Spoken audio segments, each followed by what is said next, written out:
জয় শিবচন্দ্রী, জয় মা ভবানী। বৃহত্তর কোচবিহারবাসী সবারই চরণ মোর ভক্তি। আজি তোমার গুলার সামনে মই নারী শক্তি বা দেবী শক্তির মহিমা সম্বন্ধে তোমার গুলার আগত বিস্তর আলোচনা তুলি হই।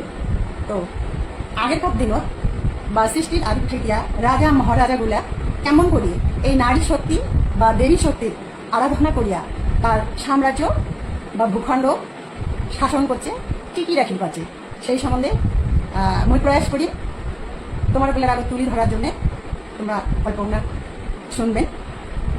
কথা হল যে নারী শক্তির ক্ষমতা অসীম আর বহুমাত্রিক। নারী তিনটা কাজ খুব ভালো করে করিবার পায়। এক নম্বর কাজ যেটা নারী জন্ম দিবার পায়, মানে সৃষ্টি করিবার পায়, রক্ষাও করিবার পায়, যেটা 2 নম্বর কাজ। সৃষ্টি যেমন করে তেমনি রক্ষা করে।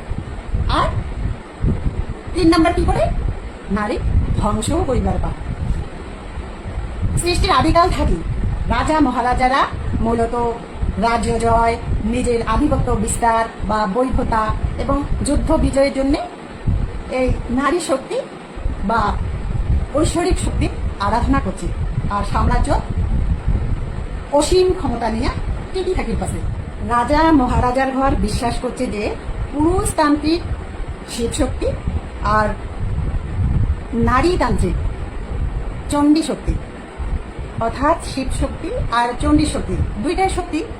এই দুই শক্তির মিলনেই মানে সৃষ্টি হয় আর সহাবস্থান বা স্থিতিশীলতার মূল চাবিকাঠি।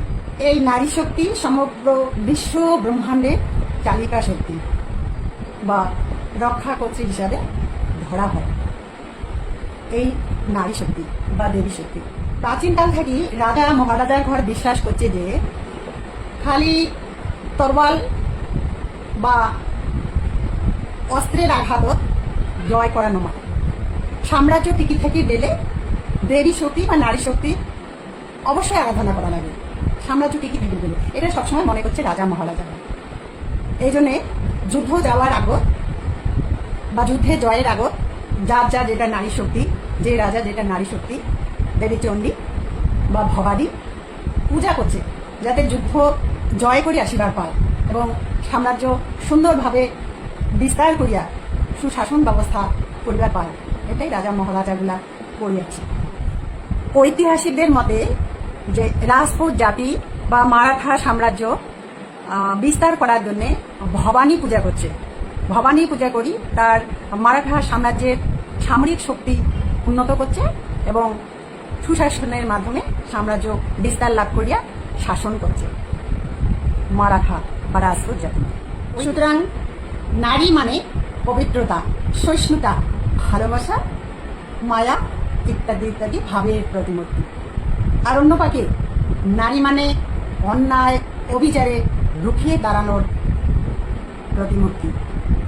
আমরা যদি সৃষ্টির আদি ইতিহাস লক্ষ্য করে দেখি যে শ্রীনারায়ণ, বিষ্ণু বা শ্রীনারায়ণ সৃষ্টি রচনা করি দেওয়ার পরে পরিচালনা করবে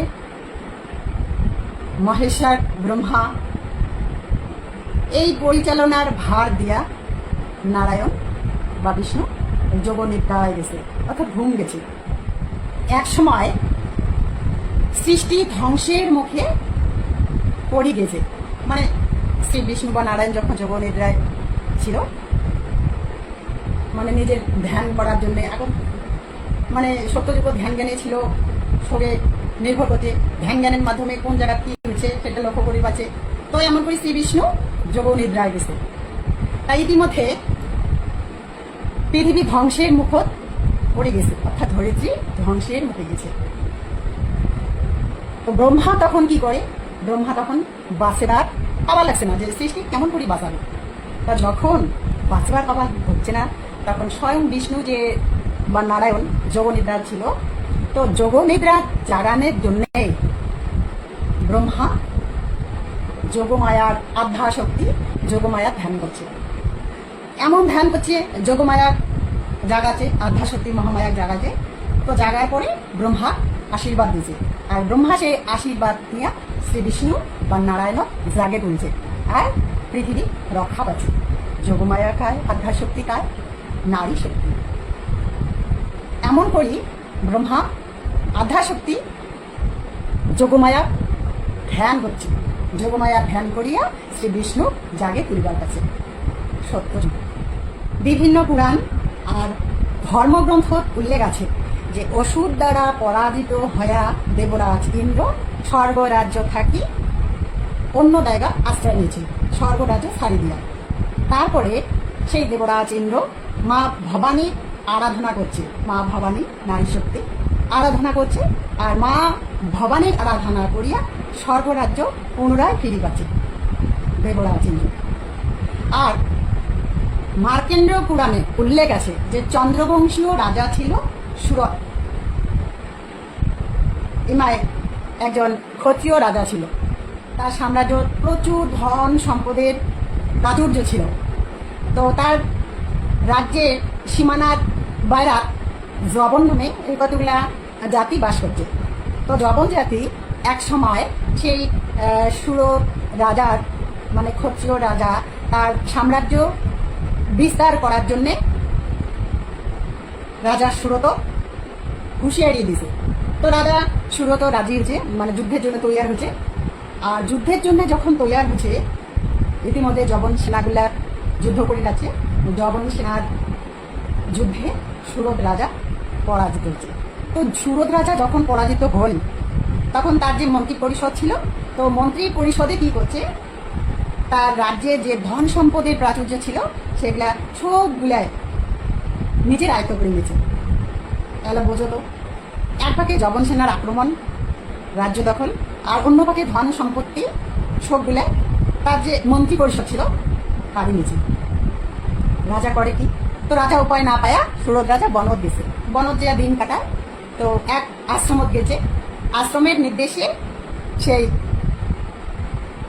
মানে পুরো কাহিনীটা খুলি করছে, পর করে নির্দেশ দিচ্ছে, ঠিক আছে আধ্যাশক্তি যোগমায়ার ধ্যান কর, আরাধনা কর, তাহলে তো রাজ্য হয়তো ফিরি পাবে। তো ওই মুনির কথা ধরিয়া রাজা সুরত তখন কি করছে, নদীর পাড়ত বসিয়া আধ্যাশক্তি যোগমায়া আরাধনা করছে 3 বছর ধরে। 3 বছর ধরে আরাধনা করার পরে মা সন্তুষ্ট হয়েছে। মা সন্তুষ্ট হইয়া তার হারে যাওয়া রাজা পুনরায় স্থান দিচ্ছে। তো যখন হারে যাওয়া রাজা পুনরায় স্থান দিচ্ছে, রাজাও আছে, তার সাম্রাজ্য শাসন করছে। আর তখন ওই সুরত রাজা বসন্তকালে মা আধ্যাশক্তি মহামায়া পূজা করছে। সেটা দুর্গা রূপে পূজা করছে। পরে সেটা দুর্গা রূপে হয় শরৎকালে। দুর্গা পূজা হচ্ছে ষষ্ঠীর থেকে বোধন করছে, সপ্তমী অষ্টমী নবমী দশমী ধরে পূজা করছে। তাই এই পূজাটা যেহেতু বসন্তকালে হচ্ছে, সেই জন্য এই পূজাটা বাসন্তী পূজা বলে পাওয়া হয়। তাহলে হারে যাওয়া রাজ্য পুনরায় ফেরত পাচ্ছে নারী শক্তি মা আধ্যাশক্তি মহামায়ার আরাধনা করি। রাজা সুরত, শ্রীরামচন্দ্র দাম্ভিক লঙ্কার রাজা রাবণ বধের জন্য নারী শক্তি মা মহামায়া আরাধনা করছে। আর মা মহামায়া বা দুর্গার অকাল বোধন করছে শরৎকাল। তাই এই পূজাটা শারদীয়া দুর্গা পূজাও পাওয়া হয়। মা মহামায়া নারী শক্তি যোগমায়া বা মহামায়া বা দুর্গা, এই নারী শক্তির আরাধনা করিয়া শ্রীরামচন্দ্র দাম্ভিক লঙ্কার রাক্ষস রাবণ বধ করিবার কাছে। দ্বাপর যুগে শ্রীকৃষ্ণের পরামর্শ মতে কুরুক্ষেত্র জয়ের জন্য অর্জুন মাতৃশক্তির আরাধনা করে বলছে। মাতৃশক্তি যোগমায়া বা মহামায়া বা দুর্গার আরাধনা করছে শ্রী অর্জুন। শ্রীকৃষ্ণের পরামর্শে অর্জুন করছে। আর শ্রীকৃষ্ণ বা অর্জুন কুরুক্ষেত্র যুদ্ধ জয়লাভ করেছে এই নারী শক্তি বা আধ্যাশক্তি বা দেবী শক্তির জন্য। দ্বাপর যুগে প্রাক জ্যোতিষপুরের মহারাজা শ্রী নর তার সাম্রাজ্য সুন্দরভাবে প্রজা কল্যাণমূলক এবং সার্বভৌম সাম্রাজ্য পরিণত করার জন্যে মা কামাখ্যার আরাধনা করেছে।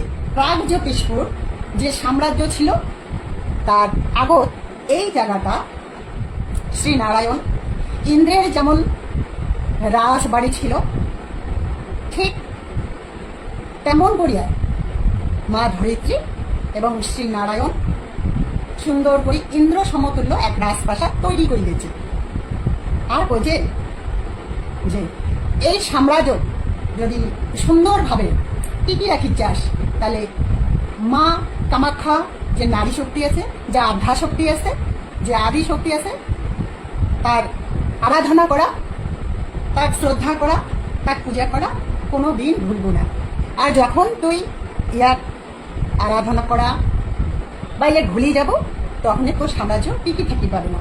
এই জন্যে রাজা নরক তার সাম্রাজ্য টিকিয়ে রাখার জন্য নারী শক্তি মা কামাখ্যার সর্বদা পূজা করছে।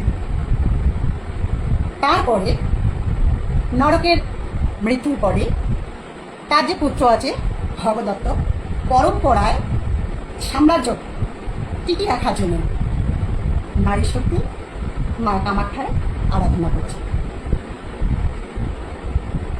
বা দেবী শক্তি মা কামাখ্যা আরাধনা করছে পরম্পরা। মহারাজা কান্তেশ্বর মা চণ্ডীর আরাধনা করছে। মা চণ্ডীর আরাধনা করিয়া তার কামরাজ অখণ্ডতা এবং শক্তি দুটাই বজায় রাখছে। মহারাজা বিশ্বসিংহ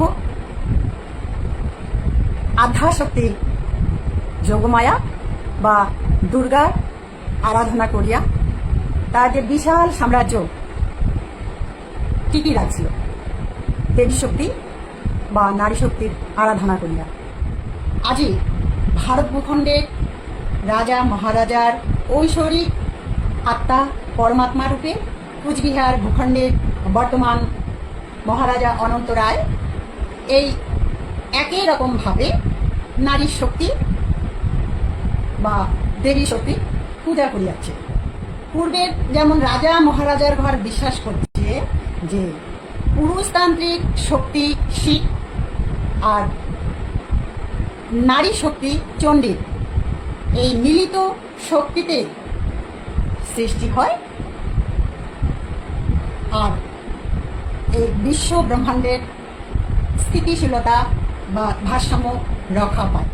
সেই হেতু মহারাজা শ্রী শ্রী অনন্ত রায় তার হারে যাওয়া রাজ্য বা হারে যাওয়া ভূখণ্ড পুনরায় ফিরে পাওয়ার জন্য শিবচণ্ডীর আরাধনা করি আশীর্বাদ লাগছে। আর তার সাথে সাথে দুষ্টের দমন আর সৃষ্টির পালনের জন্যে, ধর্ম রক্ষার জন্যে মা ভবানী, নারী শক্তি মা ভবানী পূজা বা আরাধনা করিয়া আশীর্বাদ লাগছে। সুতরাং মহারাজা অনন্ত রায় হারে যাওয়া রাজ্যের পুনরুদ্ধার এবং এই পৃথিবীর ধর্ম স্থাপনের জন্যে, ধর্ম পুনর্স্থাপন এবং দুষ্টের দমন আর শিষ্টের পালন হেতু ধরিত্রী মাতা উদ্ধার করার জন্যে মা ভবানী বা কামাখ্যা পূজা বা কামাখ্যা মাতার আরাধনা করিয়ায় আশীর্বাদ লাগছে। আর এই নারী শক্তি বা দেবী শক্তি আরাধনার মাধ্যমে আমার এই কুচবিহার ভূখণ্ড সত্যের পতাকা উত্তোলন হইবে, আর ধর্ম রক্ষার্থে দুষ্টের দমন আর শিষ্টের পালন অবশ্যই হইবে। যেহেতু এটা পরম্পরা এরা আশীর্বাদ লাগছে, এই জন্যে কওয়া হয় যে যথা ধর্ম তথা জয়। জয় শিবচন্দ্র।